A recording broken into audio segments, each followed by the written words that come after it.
KPSC FDA ಪರೀಕ್ಷೆಯ ಪ್ರಶ್ನೆ ಪತ್ರಿಕೆ ಲೀಕ್ ಆಗಿದೆ. ನಾಳೆ ನಡೆಯಬೇಕಾಗಿದ್ದ ಎಫ್ಡಿಎ ಪರೀಕ್ಷೆ ಪೋಸ್ಟ್ಪೋನ್ ಆಗಿದೆ.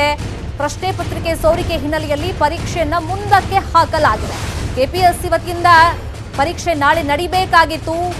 ಇನ್ನು ಕಡ್ಡಾಯ ಕನ್ನಡ ಪರೀಕ್ಷೆ ನಡೆಸಲಾಗಿತ್ತು. ಇವತ್ತು ನಾಳೆ ಸ್ಪರ್ಧಾತ್ಮಕ ಪರೀಕ್ಷೆ ನಡೆಯಬೇಕಾಗಿತ್ತು.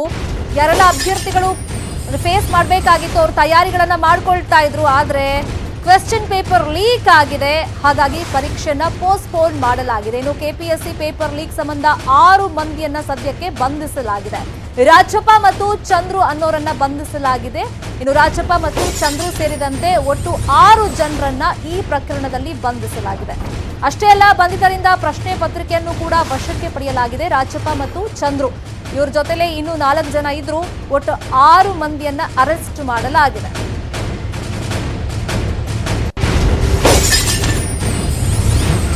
ಇನ್ನು ಸಿಸಿಬಿ ಪೊಲೀಸರಿಗೆ ಈ ಬಗ್ಗೆ ಮಾಹಿತಿ ಸಿಕ್ತು. ಕೆಪಿಎಸ್ಸಿ ಕ್ವೆಶ್ಚನ್ ಪೇಪರ್ ಈ ತರ ಲೀಕ್ ಆಗಿದೆ ಅಂತ ತಕ್ಷಣಕ್ಕೆ ಅಧಿಕಾರಿಗಳು ಅಲರ್ಟ್ ಆದ್ರು.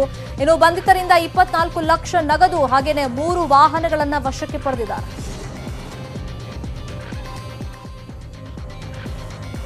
ಅವರೆಲ್ಲ ಕಡು ಬಡವರು, ಒಂದು ಹೊತ್ತಿನ ಊಟಕ್ಕಾಗಿ ಕೂಲಿ ನಾಲಿ ಮಾಡಿಕೊಂಡಿದ್ದವರು. ಯಾರದೋ ತಪ್ಪು, ಶಿಕ್ಷೆ ಮಾತ್ರ ಈ ಮುಗ್ಧ ಕುಟುಂಬಗಳಿಗೆ. ಶಿವಮೊಗ್ಗ ಸ್ಫೋಟದಲ್ಲಿ ಸತ್ತವರು 6 ಮಂದಿ. 6 ಕುಟುಂಬಗಳದ್ದು ಒಬ್ಬೊಬ್ಬರದ್ದು ಒಂದೊಂದು ನೋವು. ದುಡ್ಡು ಸಂಪಾದನೆಗೆ ಕರ್ಕೊಂಡು ಹೋದವರಿಗೆ ಈ ಕುಟುಂಬಗಳ ಶಾಪ ತಟ್ಟದೇ ಇರೋದಿಲ್ಲ. ಕೆಲಸ ಮಾಡ್ತೀನಿ, ನಮ್ಗೂ ಟೈಲರ್ ಇಲ್ಲ ಅಂತ ಕೆಲಸ ಇಲ್ಲ. ಮದುವೆ ಆಗಿದೆ, ಇಬ್ಬರಿಗೂ ಮದುವೆ ಆಗಿದೆ, ಇಬ್ಬರಿಗೂ ಮಕ್ಕಳಿದೆ. ದುರ್ದೈವ ನಮಗೆ. 11 ದಿವಸದ ಕೆಳಗಡೆ ಡೆಲಿವರಿ ಆಗಿದೆ ಗಂಡು ಮಗು. ಶಿವಮೊಗ್ಗದ ಹುಣಸೋಡು ಅಕ್ಷರಶಃ ಸ್ಮಶಾನದ ಬೀಡು. ಇಡೀ ದೇಶವನ್ನೇ ಬೆಚ್ಚಿ ಬೀಳಿಸಿದ್ದ ಸ್ಫೋಟದಲ್ಲಿ ಪ್ರಾಣ ಕಳ್ಕೊಂಡವರು 6 ಮಂದಿ. ಸ್ಫೋಟದ ತೀವ್ರತೆ ಎಷ್ಟಿತ್ತಂದ್ರೆ 3 ದಿನ ಆದ್ರೂ ಸಂಬಂಧಿಕರು ಶವ ಪತ್ತೆ ಹಚ್ಚೋದಕ್ಕೆ ಆಗ್ಲೇ ಇಲ್ಲ. ಬಡ ಕಾರ್ಮಿಕರ ಕುಟುಂಬಗಳು ಬೀದಿ ಪಾಲಾಗಿವೆ. ಕುಟುಂಬಕ್ಕೆ ಆಧಾರ ಆಗಿದ್ದವರೇ ಛಿದ್ರ ಛಿದ್ರವಾಗಿ ಬಿದ್ದಿದ್ರು. ಹುಣಸೋಡು ಬ್ಲಾಸ್ಟ್ನ ಕಣ್ಣೀರ ಕಥೆಗಳು. ಒಂದೊಂದು ಕುಟುಂಬದ್ದು ಒಂದೊಂದು ರೋದನೆ.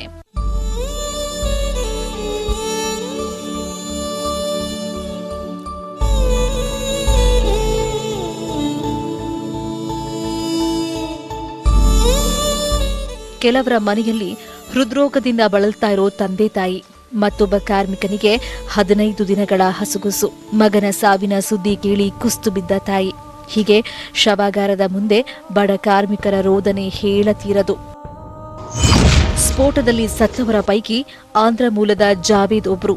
ಜಾವೇದ್ ಮನೆಯಲ್ಲಿ ತಂದೆ ತಾಯಿ ಹಾರ್ಟ್ ಪೇಷಂಟ್ಸ್. ಮಗನ ಸಾವಿನ ಸುದ್ದಿ ಇನ್ನೂ ಪೋಷಕರಿಗೆ ತಿಳಿದಿಲ್ಲ. ಹೇಗ್ ಹೇಳೋದು ಅಂತ ಶವಾಗಾರದ ಮುಂದೆ ಮೃತ ಜಾವೇದ್ ಅಣ್ಣ ಕಣ್ಣೀರು ಹಾಕ್ತಾ ಇದ್ರು. ಶವಾಗಾರದಲ್ಲಿ ಸಹೋದರನ ಮೃತದೇಹ ನೋಡಿ ಶಾಕ್ ಆಗಿತ್ತು. ಮನೆಯಾಗೆ ಯಾರಿಗೆ ಗೊತ್ತಿಲ್ಲ ನನ್ನ ತಮ್ಮ ಇನ್ನು ಸತ್ತೋಗ್ಬಿಟ್ಟಾನೆ ಅಂತ. ಮಾರೋದು ಗಾರಿಗಳು ಸರ್, ಯಾವಾಗಾನ ಯಾರನ್ನ ಕಡ್ಸಿ ಕಾರ್ಗೆ ಹೋಗ್ತಾನೆ. ಯಾರು ಕಡ್ಕೊಂಡು ಹೊಂಡೋಗೆ ನಮ್ಗೆ ಗೊತ್ತಿಲ್ಲ. ಮೃತ ಕಾರ್ಮಿಕರಲ್ಲಿ ಮತ್ತೊಬ್ಬ ಮಂಜುನಾಥ್ ಮೂಲತಃ ಭದ್ರಾವತಿಯ ಅಂತರಗಂಗೆಯವರು.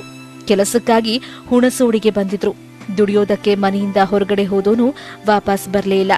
15 ದಿನಗಳ ಹಿಂದೆಯಷ್ಟೇ ಪತ್ನಿಗೆ ಗಂಡು ಮಗುವಾಗಿತ್ತು. ಆ ಖುಷಿಯನ್ನೇ ವಿಧಿ ಕಿತ್ಕೊಂಡಿತ್ತು. ರೀಸೆಂಟ್ ಆಗಿ ಒಂದು 13 ದಿವಸದ ಕೆಳಗಡೆ, ಒಂದು 13-15 ದಿವಸದ ಕೆಳಗಡೆ ಡೆಲಿವರಿ ಆಗಿದೆ. ಇದು ಬಹಳ ದುರ್ದೈವ ನಮಗೆ ನಿಜವಾಗಿಯೂ. ಅವಳು ಮದುವೆಗೆ ಈಗ 8 ವರ್ಷ ಆಗಿತ್ತು. ಮೃತ ಕಾರ್ಮಿಕರಲ್ಲಿ ಮತ್ತೊಬ್ಬ ಪವನ್ ಲಾಕ್ಡೌನ್ನಿಂದ ಸಂಕಷ್ಟ ಅನುಭವಿಸಿದ್ದ. 2 ತಿಂಗಳಿಂದ ಶಿವಮೊಗ್ಗದಲ್ಲಿ ಕೆಲಸ ಮಾಡ್ತಾ ಇದ್ದ. ಇದೀಗ ಪವನ್ ಸ್ಫೋಟಕ್ಕೆ ಬಲಿಯಾದ. ಮಗನ ಸಾವಿನ ಸುದ್ದಿ ಕೇಳಿ ಕುಸ್ತು ಬಿದ್ದಿದ್ದಾರೆ ತಾಯಿ. ಅಕ್ಕನ ಪರಿಸ್ಥಿತಿ ಏನಾಗುತ್ತೋ ಅಂತ ಪವನ್ ಮಾವ ಕಣ್ಣೀರು ಹಾಕ್ತಾರೆ. ನಮ್ಮ ಹುಡುಗ ಓದಿದ್ದಾನೆ, ಡಿಗ್ರಿ ಮಾಡಿದ್ದಾನೆ. ಅವ್ನ ಕೆಲಸ ಖಾಲಿ, ಲಾಕ್ಡೌನ್ ಇದ್ದ ಖಾಲಿ ಇದ್ದಾನೆ ಅಂತ ಯಾವುದೋ ಕೆಲಸ ಸಿಕ್ಕದಂತ ಈಗ 2 ತಿಂಗಳಿದ್ದ ಅವನಿಗೆ ಕೆಲಸಕ್ಕೆ ಬಂದಿದ್ದಾನೆ. ಅವನು ಈ ತರ ಆಗ್ಬಿಟ್ಟೈತೆ. ಮೃತ ಕಾರ್ಮಿಕರಲ್ಲಿ ಮತ್ತೊಬ್ಬ ಭದ್ರಾವತಿಯ ಪ್ರವೀಣ್ ಕುಮಾರ್. ಮದುವೆಯಾಗಿ 2 ಮಕ್ಕಳಿದ್ರು. ಜೀವನಕ್ಕಾಗಿ ಕೂಲಿ ಮಾಡ್ತಾ ಇದ್ರು. ಮನೆಗೆ ಬರ್ತಾನೆ ಅಂತ ಕಾದಿದ್ದ ಪೋಷಕರಿಗೆ ಶಾಕಿಂಗ್ ನ್ಯೂಸ್ ಕಾದಿತ್ತು. ಇದೀಗ ಮನೆ ಮಂದಿ ಕಂಗಾಲಾಗಿದ್ದಾರೆ. ನಾವು ಒಂದಿನ ಬಿಟ್ಟು ಒಂದಿನ ಬರ್ತಾರೆ ಅಂತ ನಾವು ತಿಳ್ಕೊಂಡ್ವಿ. ಮಾರನೇ ದಿನ ನೋಡಿದ್ರೆ ಬಂದಿಲ್ಲ, ಯಾಕೋ ಫೋನು ಮಾಡಿಲ್ಲ ಅನ್ನೋದಕ್ಕೆ ಎನ್ಕ್ವೈರಿ ಎಲ್ಲ ಕಡೆ ಎನ್ಕ್ವೈರಿ ಮಾಡೋದಕ್ಕೆ ಇದು ಹಿಂಗಾಗಿದೆ ಅಂತ ಗೊತ್ತಾಯ್ತು. ಸ್ಫೋಟದಿಂದ ಸುತ್ತಮುತ್ತಲ ಜನರಿಗೂ ಭಾರೀ ಸಮಸ್ಯೆ ಉಂಟಾಗಿದೆ. ಈಶ್ವರ ನಾಯ್ಕ್ ಅನ್ನೋರಿಗೆ ಸ್ಫೋಟದ ಸದ್ದಿನಿಂದ ಕಿವಿಯಲ್ಲಿ ರಕ್ತ ಬರ್ತಾ ಇದ್ದು ಕಿವಿ ಕೇಳದಂತಾಗಿದೆ. ಮನೆ ಕೂಡ ಸಂಪೂರ್ಣ ಹಾನಿಗೀಡಾಗಿದೆ. ಘಟನೆ ನಡೆದ ವೇಳೆ ಈಶ್ವರ್ ನಾಯ್ಕ್ ದಂಪತಿ ಮನೆ ಮೇಲೆ ಮಲಗಿದ್ರು. ಆಗ ಲಾರಿ ಸ್ಫೋಟಗೊಂಡು ಹೊತ್ತಿ ಉರಿದಿದೆ. ಈ ದುರಂತವನ್ನ ಈಶ್ವರ್ ನಾಯ್ಕ್ ಪ್ರತ್ಯಕ್ಷವಾಗಿ ನೋಡಿದ್ದಾರೆ. ಢಮಾರ್ ಅಂತ ಸೌಂಡ್ ಬಂತು, ಒಂಥರ ಬೆಂಕಿಯಲ್ಲಿ ಆಗಿ ನಾವೆಲ್ಲ ಗಾಬರಿ ತಗೊಂಡು ಜೀವನೇ ಉಳ್ದಂಗಾಯ್ತು. ಆಮೇಲೆ 2 ನಿಮಿಷ ಬಿಟ್ಟು ನೋಡಿದ್ರೆ ಸ್ವಲ್ಪ ಬೆಳ್ಳಗೆ ಮೋಡ ಹರಿತು. ಆಮೇಲೆ ನೋಡಿದ್ರೆ ಎಲ್ಲ ಬ್ಲಾಸ್ಟ್ ಆಗಿ ಈ ತರ ಆಗಿ ಅನಾಹುತಗಳು ಭಾರಿ ಅನಾಹುತ ಆಗ್ತಾ ಇದೆ. ಕೂಲಿ ಮಾಡಿ ತಿನ್ನೋರು 3-4 ಮಕ್ಕಳು ಓದ್ತಾ ಇದಾರೆ. ನಮ್ಮನೆ ಏನೇನು ಪರಿಹಾರ ಹಾಕೊಡ್ರಿ. ಒಬ್ಬ ದಂಧೆಕೋರ, ಮತ್ತೊಬ್ಬ ಮಾಜಿ ರೌಡಿ ಶೀಟರ್. ಇಷ್ಟೆಲ್ಲ ನೋವು ತರಿಸಿದ ಮೇಲೂ ಅಕ್ರಮ ಗಣಿಗಾರಿಕೆಗೆ ಬ್ರೇಕ್ ಹಾಕೋ ಕೆಲಸ ಮಾಡ್ತಾ ಇಲ್ಲ ಸರ್ಕಾರ. ಯಾಕಂದ್ರೆ ಕ್ವಾರಿ ಮಾಲೀಕರಾದ ಸುಧಾಕರ್, ನರಸಿಂಹ, ಅವಿನಾಶ್ ಕುಲಕರ್ಣಿ ಘಟಾನುಘಟಿಗಳೇ. ಈ ಹಿಂದೆ ಓಸಿ ಮಡ್ಕಾ ಬಿಡ್ಡರ್ ಆಗಿದ್ದ ಸುಧಾಕರ್, ಪಾಲುದಾರ ನರಸಿಂಹ ಈ ಹಿಂದೆ ರೌಡಿ ಶೀಟರ್. 10 ವರ್ಷಗಳಿಂದ ರೌಡಿಸಂ ಬಿಟ್ಟು ಕಲ್ಲು ಉದ್ಯಮ ಮಾಡ್ತಾ ಇದ್ದಾನೆ. ಕೃಷಿ, ಕಲ್ಲು ಉದ್ಯಮದಲ್ಲಿ ತೊಡಗಿಸಿಕೊಂಡಿದ್ದಾನೆ ಅವಿನಾಶ್. ಇಂಥ ಘಟಾನುಘಟಿಗಳ ವಿರುದ್ಧ ಕ್ರಮ ಕೈಗೊಳ್ಳುವುದಕ್ಕೆ ಹಿಂದೇಟು ಹಾಕ್ತಿರೋ ಸರ್ಕಾರದ ಮೇಲೆ ಇದೀಗ ಅನುಮಾನ ವ್ಯಕ್ತವಾಗ್ತಾ ಇದೆ. Bureau report, news 18 Kannada. ಇನ್ನು ಶಿವಮೊಗ್ಗದ ನಿಗೂಢ ಸ್ಫೋಟ ಪ್ರಕರಣಕ್ಕೆ ದಿನಕ್ಕೊಂದು ಟ್ವಿಸ್ಟ್ ಸಿಗ್ತಾ ಇದೆ. ಜಿಲೆಟಿನ್ ಸ್ಫೋಟದ ಹಿಂದೆ ಆಂಧ್ರದ ಲಿಂಕ್ ಇರೋದು ಬಯಲಾಗಿದೆ. ಕಗ್ಗತ್ತಲ ರಾತ್ರಿ ಭಯಾನಕ ಸ್ಫೋಟದ ಹಿಂದೆ ಪ್ರಭಾವಿಗಳ ಕರಿನೆರಳು ಇದೆಯಾ? ಜಿಲೆಟಿನ್ ಲಾರಿಗೆ ಎಸ್ಕಾಟ್ ಆದವರೇ ಹೆಣವಾದ ಕಂಪ್ಲೀಟ್ ರಿಪೋರ್ಟ್ ಇಲ್ಲಿದೆ.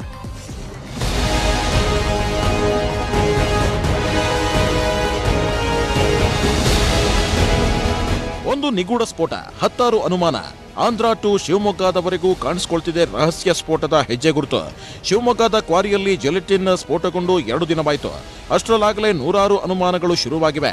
5 ಸಜೀವ ದಹನದ ಹಿಂದೆ ಟ್ವಿಸ್ಟ್ ಮೇಲೆ ಟ್ವಿಸ್ಟ್ ಸಿಗ್ತಿದೆ.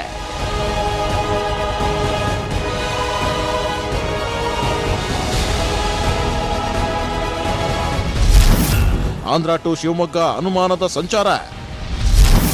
1 ಲಾರಿಗೆ 2 ಬೊಲೆರೋ ಎಸ್ಕಾಟ್. ಇಲ್ಲೇ ಇರೋದು ನೋಡಿ, ಶಿವಮೊಗ್ಗದ ಕಲ್ಲು ಕ್ವಾರಿ ಸ್ಫೋಟಕ್ಕೂ ಆಂಧ್ರಪ್ರದೇಶದ ಅನಂತಪುರಕ್ಕೂ ಲಿಂಕ್. ಜಿಲೆಟಿನ್ ತುಂಬಿಕೊಂಡಿದ್ದ ಲಾರಿ ಅನಂತಪುರದಿಂದ ಕರ್ನಾಟಕ ಪ್ರವೇಶಿಸಿತು. ದಾವಣಗೆರೆಯ ಜಗಳೂರಿನಿಂದ ಸೀದಾ ಬಂದಿದೆ ಭದ್ರಾವತಿಗೆ ಎಂಟ್ರಿ ಕೊಟ್ಟಿದೆ. ಈ ವೇಳೆ ಹನುಮಾನ್ ಎಂಟರ್ಪ್ರೈಸಸ್ಗೆ ಸೇರಿದ ಲಾರಿಯಲ್ಲಿದ್ದು 3 ಜನ ಮಾತ್ರ. ಚಾಲಕ ಜಾವೇದ್, ಮ್ಯಾನೇಜರ್ ಪವನ್ ಹಾಗೂ ರಾಜು.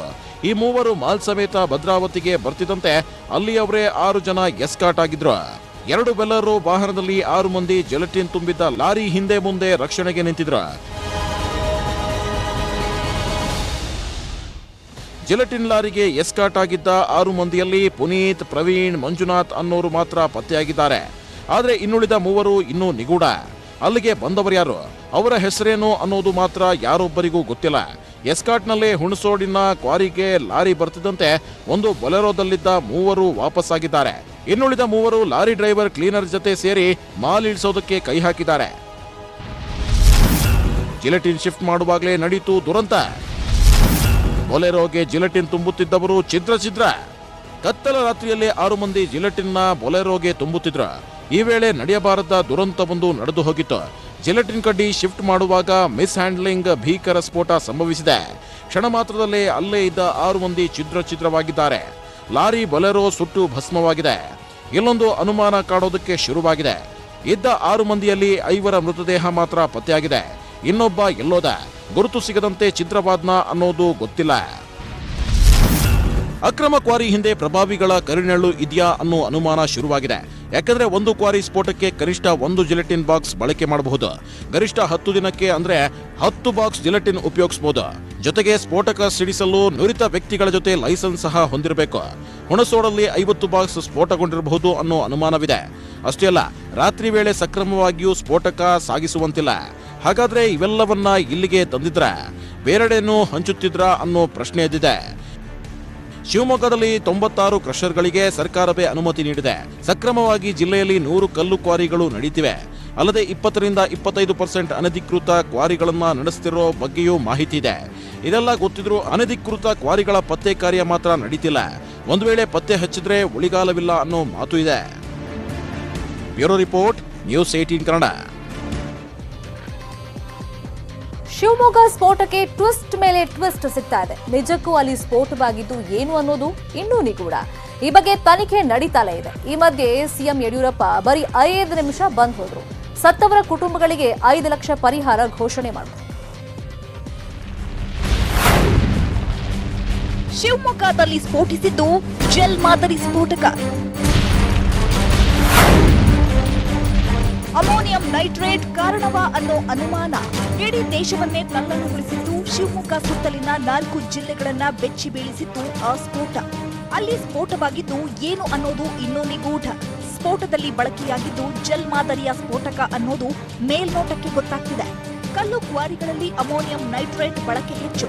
ಕ್ವಾರಿಗೆ ಬಂದ ವಾಹನದಲ್ಲಿದ್ದದ್ದು ಬರೋಬ್ಬರಿ 200 ಕೆಜಿ ತೂಕದ ಸ್ಫೋಟಕ ಎಂದು ಅಂದಾಜಿಸಿದೆ ಬಾಂಬ್ ನಿಷ್ಕ್ರಿಯ ದಳ. 200 ಕೆಜಿ ಸ್ಫೋಟಕ ಸಿಡಿದ್ರೆ ಈ ರೀತಿ ಅನಾಹುತ ಆಗುತ್ತೆ. ಹಾಗಾಗಿ ಈ ಬಗ್ಗೆ ಪರೀಕ್ಷೆಗೆ ಒಳಪಡಿಸಿದೆ ಬಾಂಬ್ ನಿಷ್ಕ್ರಿಯ ದಳ. ಹಂಗ್ ಬಂದ್ರು ಹಿಂಗ್ ಹೋದ್ರು.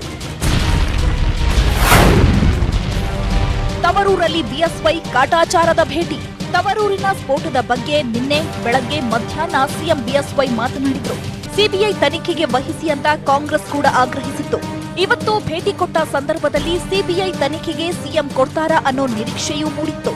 ಆದ್ರೆ ಅದೆಲ್ಲವೂ ಠುಸ್ಸಾಯ್ತು. ಸ್ಫೋಟ ಸ್ಥಳಕ್ಕೆ ಭೇಟಿ ನೀಡಿದ ಸಿಎಂ ಕೇವಲ 5 ನಿಮಿಷಗಳಲ್ಲಿ ತಮ್ಮ ಪರಿಶೀಲನೆ ಮುಗಿಸಿದ್ರು.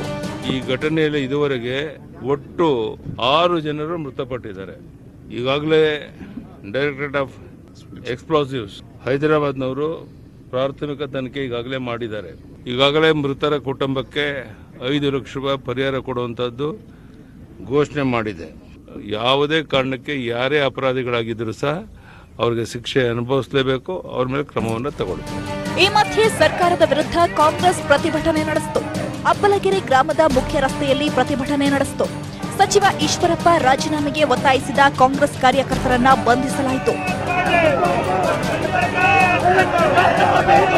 ಗಣಿಗಾರಿಕೆ ಆಗಲೇಬೇಕು, ಇಷ್ಟು ಅಕ್ರಮ ಗಣಿಗಾರಿಕೆ ನಿಲ್ಲಿಸಬೇಕು, ಅರ್ಜಿ ಹಾಕಿಬಿಟ್ಟು ಸಕ್ರಮ ಮಾಡಿಸ್ಕೊಳ್ಳಿ, ನಂತರ ಅಗತ್ಯ ಇದ್ದ ಕಡೆ ಗಣಿಗಾರಿಕೆ ಮಾಡೋಕ್ಕೆ ಪ್ರೆಷರ್ ಮಾಡೋದು ನಡೆಸಿದ್ರೆ ನಮ್ದೇನು ಅಭ್ಯಂತರ ಇಲ್ಲ. It's a total failure of the administration. Mister Yediyurappa and district incharge minister mister Eshwarappa own the responsibility. ಬಹಳ ಗಂಭೀರವಾದಂಥ ವಿಚಾರ ಇದು. ಯಾಕಂದ್ರೆ 5 ಜನ ಸತ್ತಿದ್ದಾರೆ, ಶಾಮೀಲಾಗಿದ್ದಾರೆ ಅಂತ ಆಯ್ತಲ್ಲ. Yediyurappa is supporting unlawful acts. ಈ ಮಧ್ಯೆ ರಾಜ್ಯದ ಹಲವೆಡೆ ಸ್ಫೋಟಕಗಳ ಸಂಗ್ರಹ ಬೆಳಕಿಗೆ ಬಂದಿದೆ. ಕಲಘಟಗಿಯಲ್ಲಿ ಸ್ಫೋಟಕ ವಶಪಡಿಸಿಕೊಳ್ಳಲಾಗಿದೆ. ಮಂಡ್ಯದ ಅಕ್ರಮ ಕ್ವಾರಿಗಳಿಗೆ ಡಿಸಿ ಭೇಟಿ ನೀಡಿ ಪರಿಶೀಲಿಸಿದ್ದಾರೆ. ಮಂಡ್ಯದ ಅಕ್ರಮ ಗಣಿಗಾರಿಕೆಗಳ ಬಗ್ಗೆ ಹಾಲಿ ಮಾಜಿ ದಳಪತಿಗಳ ನಡುವೆಯೇ ವಾರ್ ನಡೆದಿದೆ. ಇದೇ ನಮ್ಮ ಮಂಡ್ಯ ಜಿಲ್ಲೆಯಲ್ಲಿ ಶ್ರೀರಂಗಪಟ್ಟಣ ತಾಲೂಕಿನಲ್ಲಿ, ಪಾಂಡುಪುರ ತಾಲೂಕಿನಲ್ಲಿ, ನಾಮಂಗಲ ತಾಲೂಕಿನಲ್ಲಿ 100 ಲೈಸೆನ್ಸ್ ಇಲ್ಲದೆ ಕ್ರೆಸರ್ಗಳು ಓಡ್ತಾ ಇವೆ. ಆದ್ರೆ ನಿನ್ನೆ ರಾತ್ರಿವರೆಗೂ ಅಲ್ಲಿ ಗಣಿಗಾರಿಕೆ ನಡೀತಾ ಇದೆ. ನಮ್ಮ ಅಧಿಕಾರಿಗಳು ಏನ್ ಮಾಡ್ತಾ ಇದ್ದಾರೆ? ಜಿಲ್ಲೆಯಲ್ಲಿ ಅಕ್ರಮವಾಗಿ ಕಲ್ಲುಗಾಣಿಕೆ ನಡೀತಿದೆ ಅಂತಕ್ಕಂಥದ್ದು ಅವರಲ್ಲಿ ಮಾಹಿತಿ ಇದೆ ಅಂತ ಆಯ್ತಲ್ವೇ? ಈಗ ಮಾಹಿತಿ ಇದ್ದ ಮೇಲೆ ಕಳೆದ 1.5 ವರ್ಷದಲ್ಲಿ ಈ ಅಕ್ರಮ ಗಣಿಗಾರಿಕೆಯನ್ನು ನಿಲ್ಲಿಸಲಿಕ್ಕೆ ಇವ್ರ ಪಾತ್ರ ಏನು? ಗೊತ್ತಿದ್ದು ಯಾತಕ್ಕೆ ನಿಲ್ಲಿಸಲಿಲ್ಲ? ಅಲ್ಲಿ ಅಸಮರ್ಥರ ಇವರು. ಶಿವಮೊಗ್ಗ ಸ್ಫೋಟ ಬೆನ್ನಲ್ಲೇ ರಾಜ್ಯದ ಹಲವು ಜಿಲ್ಲೆಗಳ ಅಧಿಕಾರಿಗಳು ಎಚ್ಚೆತ್ತುಕೊಂಡಿದ್ದಾರೆ. ಅನಾಹುತ ಆದಾಗಲೇ ಅಧಿಕಾರಿಗಳು, ರಾಜಕಾರಣಿಗಳು ಪಾಠ ಕಲಿಯೋದು ಅನ್ನೋದು ಮತ್ತೆ ಸಾಬೀತಾಗಿದೆ. Bureau report, news 18 Kannada. ನಾಳೆನೇ ಬದಲಾಗ್ತಾ ಇದ್ದಾರೆ ಸಿಎಂ ಕುರ್ಚಿಯಲ್ಲಿ ಕುತ್ಕೊಳ್ತಾ ಇರೋದು ಈ ಬಾರಿ ಮಹಿಳೆ. ಏನದು ಸ್ಟೋರಿ ಅಂತ ಹೇಳ್ತೀವಿ ಬ್ರೇಕ್ ಆದ್ಮೇಲೆ. ವಿಸ್ತರಣೆ, ಖಾತೆ ಹಂಚಿಕೆ, ಮಿತ್ರ ಮಂಡಳಿ ಮುನಿಸು ಇದು ಇಷ್ಟಕ್ಕೆ ನಿಂತಿಲ್ಲ. ಮಲೆನಾಡಿನ ರೆಸಾರ್ಟ್ ವರೆಗೂ ಹೋಗಿದೆ. ಚಿಕ್ಕಮಗಳೂರಿನ ರೆಸಾರ್ಟ್ನಲ್ಲಿ ರಮೇಶ್ ಜಾರಕಿಹೊಳಿ ಟೀಮ್ ಬಿಡಾರ ಹೂಡಿದೆ. ಯಾರ ಬುಡಕ್ಕೆ ಬೆಂಕಿ ಬೀಳುತ್ತೆ ಅನ್ನೋ ಟೆನ್ಷನ್ ಇದೀಗ ಕೇಸರಿ ಮನೆಯಲ್ಲಿ. ರಾಜ್ಯ ರಾಜಕೀಯದಲ್ಲಿ ಮತ್ತೆ ಸಂಚಲನ. ರೆಸಾರ್ಟ್ ರಾಜಕೀಯ, ಸಾಹುಕಾರ್ ನೇತೃತ್ವ.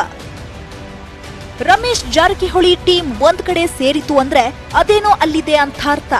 ಅದರಲ್ಲೂ ಚಿಕ್ಕಮಗಳೂರಿನ ಸರಾಯ್ ರೆಸಾರ್ಟ್ ಸೇರಿದ್ರೆ ಏನೋ ಇದ್ದೇ ಇದೆ ಅನ್ನೋದು ಖಚಿತ.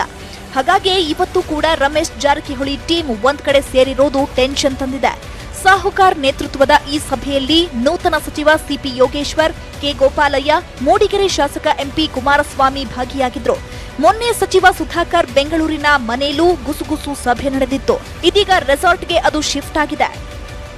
ಮುಂಜಾನೆ ಆಫೀಸ್ ಮೀಟಿಂಗ್ ಮಾಡೋದು ಏನು ಮಾಡೋಕೆ ಮುಂದೆ ಮಳೆಗಾಲಕ್ಕೆ ನೀರು ಕೊಡ್ಬೇಕಂತ ಅದಕ್ಕೋಸ್ಕರ ಮೀಟಿಂಗ್ ಮಾಡಿ ಅಷ್ಟೇ, ಬೇರೆ ಇಲ್ಲ. ನಿನ್ನೆ ನೋಡಿದಂಥ ಕಾಮಗಾರ ಬಗ್ಗೆ ಎಲ್ಲೆಲ್ಲೋ ಸ್ಲೋ ಇದೆ, ಹೇಗೆ ಮಾಡಬೇಕು, ಈ ಮುಂದಿನ ಜೀವನಕ್ಕೆ ನೀರು ಕೊಡಬೇಕು, ಆಗೋಸ್ಕರ ಮೀಟಿಂಗ್ ಮಾಡಿ ಅಷ್ಟೇ, ಬೇರೆ ಏನಿಲ್ಲ. ನೂತನವಾಗಿ ಮಂತ್ರಿ ಆದಂಥ ಸನ್ಮಾನ್ಯ ಯೋಗೇಶ್ ಅವರು, ಸಣ್ಣ ಮಂತ್ರಿಗಳು, ಮತ್ತು ಬೃಹತ್ ನೇರ ಮಂತ್ರಿಗಳು ಜಾರಕಿಹೊಳಿ ಅವರು ಬಂದಿದ್ದರು. ನಮ್ಮ ಕ್ಷೇತ್ರದ ಸಮಸ್ಯೆಗಳಿತ್ತು. ಕ್ಷೇತ್ರಕ್ಕೆ ಬಂದಾಗ ಅಭಿವೃದ್ಧಿ ದೃಷ್ಟಿಯಿಂದ ನಾವು ಮಾತಾಡಿದ್ವಿ. ಗಟ್ಟಿ ಧ್ವನಿ ಇದ್ದವ ಒಂಟಿಯಾಗ್ತಾನೆ. ಕೇಸರಿ ಟೀಮ್ ಮಿತ್ರ ಮಂಡಳಿ ಕುಟುಕಿದ ಹಕ್ಕಿ. ಜೊತೆಗೆ ರಿಸೈನ್ ಮಾಡಿದವರು, ಜೊತೆಗೆ ಬಾಂಬೆಗೆ ಹೋದವರು, ಜೊತೆಯಲ್ಲೇ ಇದ್ದವರೆಲ್ಲರೂ ಮಿನಿಸ್ಟರ್ ಆದ್ರು. ಆದ್ರೆ ಮಂತ್ರಿಯಾಗದ ಎಚ್ ವಿಶ್ವನಾಥ್ ಎಲ್ಲರನ್ನ ಕುಟುಕಿದ್ರು. ಯಾರಿಗೆ ಗಟ್ಟಿ ಧ್ವನಿ ಇರುತ್ತೋ ಅವನು ಒಂಟಿ ಆಗ್ತಾನೆ. ನನಗೆ ಗಟ್ಟಿ ಧ್ವನಿ ಇದೆ, ಜನ ಇದ್ದಾರೆ ನನ್ನ ಜೊತೆ, ನನ್ನ ಸ್ನೇಹಿತರು ನನ್ನ ಒಂಟಿ ಮಾಡ್ಬೋದು. ನಾನು ಒಂಟಿ ಅಲ್ಲ, ಎಲ್ಲ ಖಾತೆಯಲ್ಲೂ ಕೆಲಸ ಇದೆ, ಮಾಡಬೇಕು ಅಷ್ಟೇ. ನನ್ನ ಜೊತೆ ಮಾತಾಡ್ಬಿಟ್ರೆ ಯಡಿಯೂರಪ್ಪನವ್ರು ಏನಾದ್ರು ತಿಳ್ಕೊಂಡ್ಬಿಟ್ರೆ ಅವ್ರಿಗೆ. ಮೈತ್ರಿ ಸರ್ಕಾರ ಪತನದ ಆರಂಭದ ದಿನಗಳ ಸಭೆಗಳ ಸಂದರ್ಭದಲ್ಲೂ ಸುಮ್ಮನೆ ಸೇರಿದ್ದೆವು ಅನ್ನುತ್ತಲೇ ಕೊನೆಗೆ ಮೈತ್ರಿ ಸರ್ಕಾರವೇ ಮಕಾಡೆ ಮಲಗುವಂತೆ ಮಾಡಿದ್ರು. ಹಾಗಾಗಿ ಸಾಹುಕಾರ್ ಸಭೆ ಕೇಸರಿ ಟೀಮ್ನಲ್ಲಿ ಟೆನ್ಷನ್ ತಂದಿದೆ.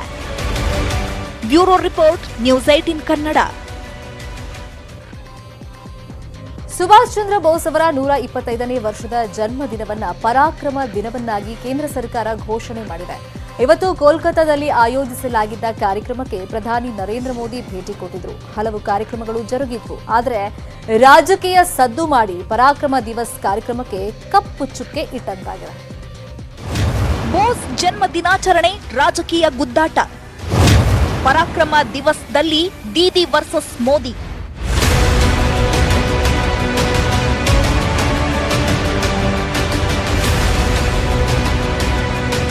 ಸುಭಾಷ್ ಚಂದ್ರ ಬೋಸ್ 125ನೇ ಜಯಂತಿ ಪ್ರಯುಕ್ತ ಕೋಲ್ಕತ್ತಾದ ವಿಕ್ಟೋರಿಯಾ ಮೆಮೋರಿಯಲ್ ಮುಂಭಾಗ ಬೃಹತ್ ಕಾರ್ಯಕ್ರಮ ಆಯೋಜಿಸಲಾಗಿತ್ತು. ಪ್ರಧಾನಿ ಮೋದಿ, ಪಶ್ಚಿಮ ಬಂಗಾಳ ಸಿಎಂ ಮಮತಾ ಬ್ಯಾನರ್ಜಿ ಪಾಲ್ಗೊಂಡಿದ್ರು. ಕಾರ್ಯಕ್ರಮ ರಾಜಕೀಯ ಸ್ಪರ್ಶ ಪಡೆದುಕೊಂಡ ಕಾರಣ ಪಶ್ಚಿಮ ಬಂಗಾಳ ಸಿಎಂ ಫುಲ್ ಗರಂ ಆದ್ರು.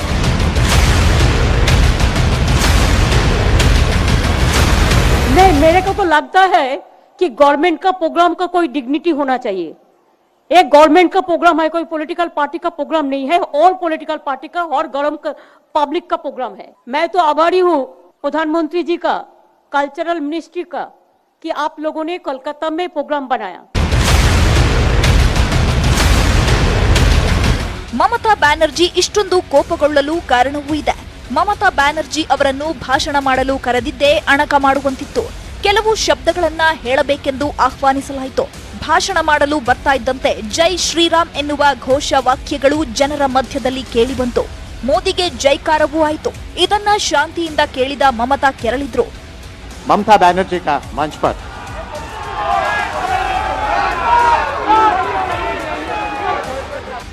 ಇಷ್ಟೆಲ್ಲ ಆದ ಬಳಿಕವೂ ಪ್ರಧಾನಿ ನರೇಂದ್ರ ಮೋದಿ ಮಾತನಾಡಲು ಬರ್ತಿದ್ದ ಹಾಗೆ ಮೋದಿ ಮೋದಿ ಘೋಷಣೆ ಕೇಳಿಬಂತು. ಪ್ರಧಾನಿ ನರೇಂದ್ರ ಮೋದಿ ಜೈ ಹಿಂದ್ ಘೋಷಣೆ ಕೂಗುವ ಮೂಲಕ ಭಾಷಣ ಶುರು ಮಾಡಿದ್ರು. ನೇತಾಜಿ ನನ್ನ ಮೇಲೆ ಬಾಲ್ಯದಲ್ಲಿಯೇ ಪ್ರಭಾವ ಬೀರಿದ್ರು. ಇಂದಿನ ಭೇಟಿ ನನಗೆ ಭಾವನಾತ್ಮಕ ವಿಚಾರ ಅಂದ್ರು. ಇಂದು ನಾನು ಸುಭಾಷ್ ಚಂದ್ರ ಬೋಸ್ ಅವರಿಗೆ ಸಲ್ಯೂಟ್ ಮಾಡ್ತೀನಿ. ಜೊತೆಗೆ ನೇತಾಜಿ ತಾಯಿ ಪ್ರಭಾದೇವಿ ಅವರಿಗೂ ಸಲ್ಯೂಟ್ ಮಾಡ್ತೇನೆ ಅಂದ್ರು. ಶಕ್ತಿಯುತ ಭಾರತ ನೇತಾಜಿ ಅವರ ಕನಸಾಗಿತ್ತು ಅಂದ್ರು. उन्होंने पूरे देश से हर जाति, पंथ, हर क्षेत्र के लोगों को देश का सैनिक बनाया. दौर में जब दुनिया महिलाओं के सामान्य अधिकारों पर ही चर्चा कर रही थी. ಪಶ್ಚಿಮ ಬಂಗಾಳ ಚುನಾವಣೆಗೆ ಕೆಲವೇ ತಿಂಗಳುಗಳು ಬಾಕಿ ಇದ್ದು ಈಗಾಗಲೇ ಬಿಜೆಪಿ ಹಾಗೂ ತೃಣಮೂಲ ಕಾಂಗ್ರೆಸ್ ಪಕ್ಷ ಜಿದ್ದಾಜಿದ್ದಿನ ಪೈಪೋಟಿ ನಡೆಸ್ತಾ ಇವೆ.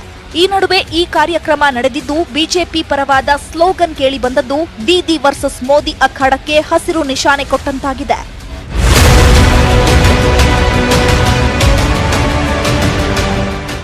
Bureau report, news 18 Kannada. ಈಗೊಂದು ಬ್ರೇಕ್ ಇರುತ್ತೆ. ಬ್ರೇಕ್ ಆದ್ಮೇಲೆ ವೆರಿ ಇಂಪಾರ್ಟೆಂಟ್ ಸಿಎಂ ಬದಲಾವಣೆ. ಯಾರಾಗ್ತಾರೆ ಸಿಎಂ? ನಾಳೆನೇ ಮುಹೂರ್ತ. ಏನದು ಸ್ಟೋರಿ ಹೇಳ್ತೀವಿ.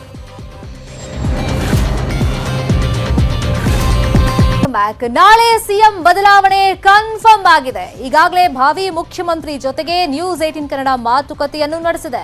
ಮುಂದಿನ ಯೋಜನೆಗಳು ಹಾಗೂ ತನ್ನ ಆಲೋಚನೆಗಳ ಬಗ್ಗೆ ಭಾವಿ ಮುಖ್ಯಮಂತ್ರಿ ಮಾತನಾಡಿದ್ದಾರೆ. ಇದರ ಕಂಪ್ಲೀಟ್ ರಿಪೋರ್ಟ್ ಇಲ್ಲಿದೆ.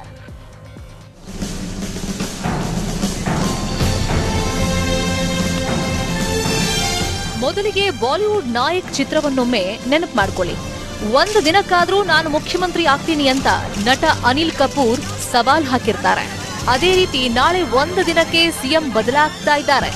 ಅವರೇ ಸೃಷ್ಟಿ ಗೋ ಸ್ಮಾರ್ಟ್ ಸಿಟಿ ಯೋಜನೆ, ಪ್ರವಾಸೋದ್ಯಮ ಇಲಾಖೆಯ ಹೋಮ್ ಸ್ಟೇ ಯೋಜನೆ ಸೇರಿದಂತೆ ಹಲವು ಯೋಜನೆಗಳ ಬಗ್ಗೆ ಪರಿಶೀಲನೆ ನಡೆಸಲಿದ್ದಾರೆ. मुझे बहुत खुशी है कि मुझे एक दिन के लिए राज्य का मुख्यमंत्री बनने का अवसर बालिका दिवस पर मिला है। मैं इसके लिए उत्तराखंड के मुख्यमंत्री श्री त्रिवेंद्र सिंह रावत जी का हृदय से आभार प्रकट करती हूँ। इस दिन विभिन्न विभाग मेरे सामने अपने कार्यों का प्रस्तुतिकरण करेंगे, जिसके बाद मैं उन्हें अपने सुझाव दूंगी। खासकर बालिकाओं की सुरक्षा से जुड़े हुए सुझाव मैं उनको दूंगी। ಸೃಷ್ಟಿ ಗೋಸ್ವಾಮಿ ತಂದೆ ಪ್ರವೀಣ್ ಗೋಸ್ವಾಮಿ ಒಂದು ಪುಟ್ಟ ಅಂಗಡಿ ನಡೆಸ್ತಾ ಇದ್ದಾರೆ. ತಾಯಿ ಸುಧಾ ಗೋಸ್ವಾಮಿ ಅಂಗನವಾಡಿ ಕಾರ್ಯಕರ್ತೆಯಾಗಿದ್ದಾರೆ. ಮಗಳು ಒಂದು ದಿನ ಸಿಎಂ ಆಗ್ತಾ ಇರೋ ಬಗ್ಗೆ ಹೆಮ್ಮೆ ಅವರಿಗಿದೆ.